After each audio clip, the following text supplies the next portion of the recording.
Hey guys, Excalibur here. And for my birthday, I saw Avengers Age of Ultron, and I liked it. I thought it was a good movie. I've spent a lot of time hyping up for this, as well as other people have been hyping up for this as well. We wanted to see how Scarlet Witch and Quicksilver and Vision, all these characters would blend into this new world and how Ultron would be looked at and analyzed and whatnot. And I will say I was not entirely disappointed. I felt that there were things that kind of threw me off. Some things I think should have been improved, but for the most part, did its job. And it wasn't, I don't think it's better than the first Avengers movie, but it makes its mark, and it's not that bad. So, I don't want to go into a long analytical debate about what is good and what isn't good about Avengers of Age of Ultron. So, instead, I'm just going to briefly discuss what works and what doesn't work about the film. Bear in mind, it's my own opinion, but it's also, I'm going to put it out as an objective based on. So let's get started. Let's start with what doesn't work. I like to get bad news out of the way first. So, first thing that doesn't work, Ultron and his plan. I have a personal vendetta against how Ultron looks. I do not like the way he looks. His face looks too human. I like his voice. I kind of like the character design, but his face it looks too human. I want it to be a robot. I mean, Ultron is a robot. The one thing that makes him scary and makes him intimidating is that he's a robot. He works on his own logic, and he has enough power that he can utilize that logic and turn it into his the downfall towards his goals. I mean, he works in a way that he has so much power that he can just do whatever he wants to based on his reasoning and his programming. His programs to save the world, and based on his programming logic, he thinks that the humans are the problem of the world, so he wipes out the humans.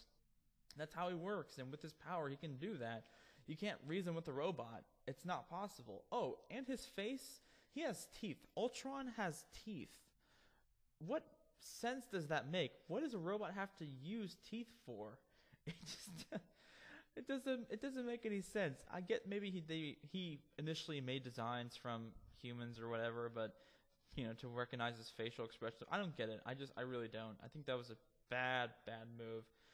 But that is not the reason why this movie doesn't work. What doesn't work about it is Ultron's plan. Now, this is a very brief spoiler, so if you haven't seen the movie yet, don't listen until I tell you in the annotation. So Ultron's plan is to take a small town in Russia and launch it into the Earth like a meteorite. And that one meteorite will wipe out all of humanity. It will destroy all 6 billion people in the world. One tiny, small Russian town. It just doesn't make any sense. I get if it was the size of a state, it could probably wipe out a good chunk of the Earth. But using a small town, it's not even the whole town. It's like a quarter of the town, and everything else is just trees and nature and shit. Your plan is to take one small meteorite, crash it on the Earth at probably Mach 5 tops, and expect it to just wipe out all of humanity, just like that. No, it does not work that way. Firstly, there's probably going to be the one or two survivors, because it's a small town, and, it won't be that much of an impact. Secondly, you need a bigger meteorite, man. If you get something the size of California, you could probably wipe out the world, especially if you're hitting Mach 10.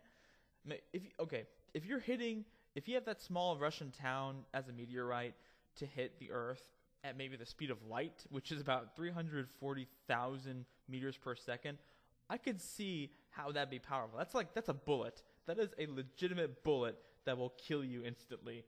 I could see that, but I don't see a slow ass town hitting, this giant planet and expecting it to go top notch.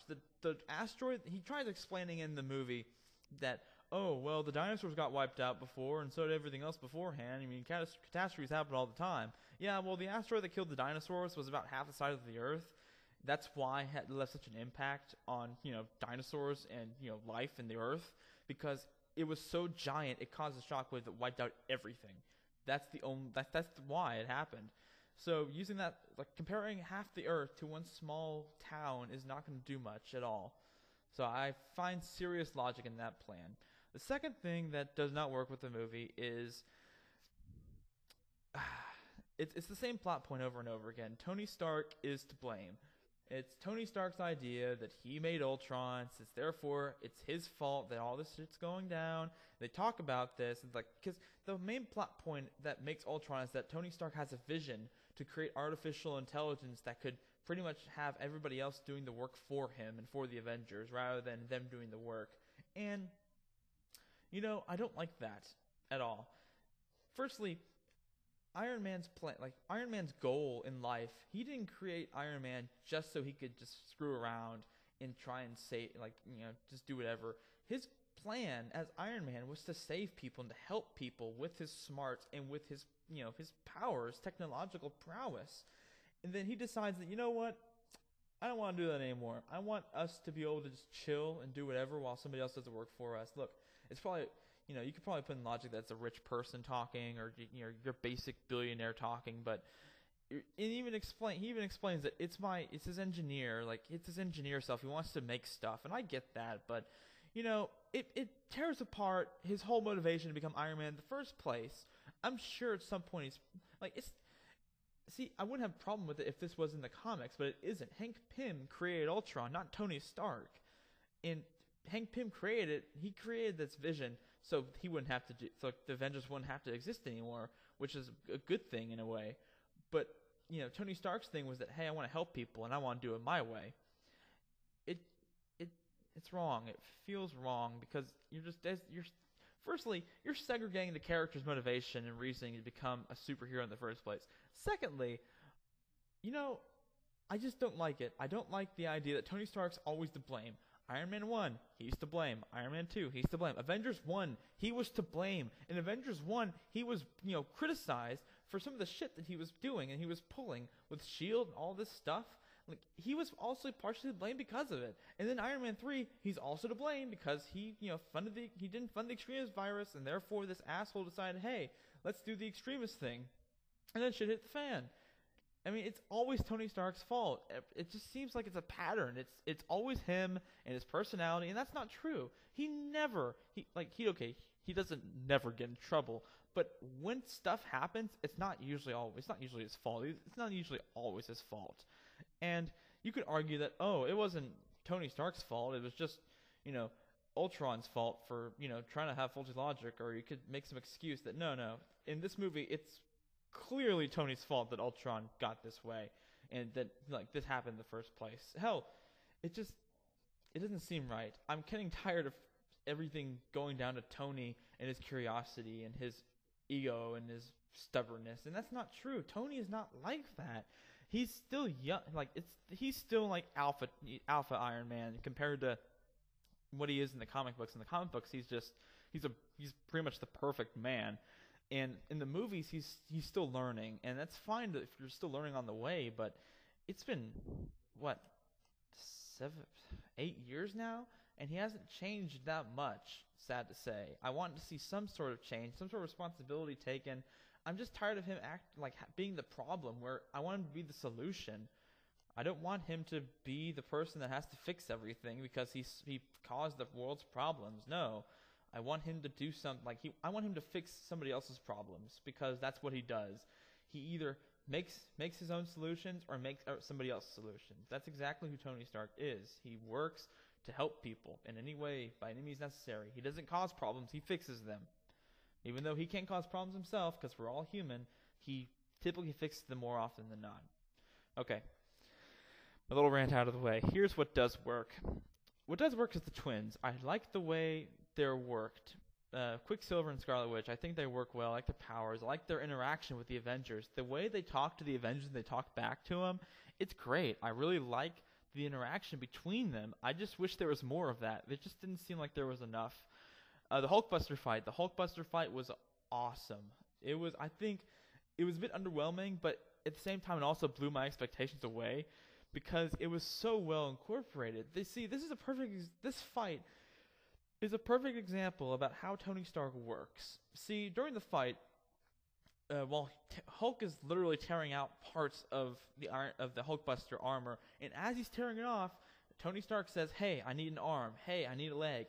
And this giant robot sends leg and arm parts over to reconnect to Iron Man. Like, he thinks ahead. He knows that if he goes on into fight with the Hulk will rip him to shreds, so he has to have spare parts lying around. That makes so much sense. That's exactly how Tony works. He always thinks one step ahead of his opponent, and it's brilliant. It was exactly the kind of Iron Man fight I always wanted to see in the film world. I'm glad I did. It was so much fun watching that and watching him work and watching him fight the Hulk. And there's some funny bits to it too, but it worked really well, and I really enjoyed it. So the final thing that I think really worked with Avengers was Vision. Vision was hyped so much. People were so excited to see what they were going to do with him and how he was going to function. You know what? It all makes sense how he comes into play and how his character acts and what he does with his motivation and his drive and his power. It makes everything. It all makes sense, and it does so well. They wrote this character brilliantly, and the way they fixed it so that he becomes a part of the team, and he's managed, like, he's pretty much the only one that can really stop Ultron. It's great. Watching him work, watching Vision do his thing, he's easily one of the best characters in the MCU right now. Clearly. Without him, this would not be as good as a movie as it is. I love Vision. I cannot wait to see more of him, because I know there's going to be more of him soon. He's a great addition. I'm glad he was added in there. It was so worth it. The characters to add into this film were awesome. I mean, I wish I would have seen a little bit more of War Machine or maybe in the Falcon, but you know what? You can't have everybody in there. You can't win all the time. And for what they did a pretty decent job. I think people were very happy about it. I was considerably happy about it. It didn't blow me out of the water. It didn't disappoint me entirely like a comic book fan, but it left me satisfied nonetheless. Age of Ultron is a good movie. I would give it 3 out of stars. Is it worth watching? Yes, I would say it's worth taking a look at in theaters. IMAX, I don't know. I mean, if you really love Avengers, if you really take your kids to see this, it'll be an absolute full price movie to see. And if you're a Marvel comic fan yourself and you really enjoy, Marvel superheroes and whatnot, yeah, go take a look at it. I think it's worth taking a look at. That's it for now, guys. Thanks for my little rant, for listening to it, and I want to hear what you guys think too, because I'm really curious about to see how your reaction was to my reaction. This is Excalibur, signing out.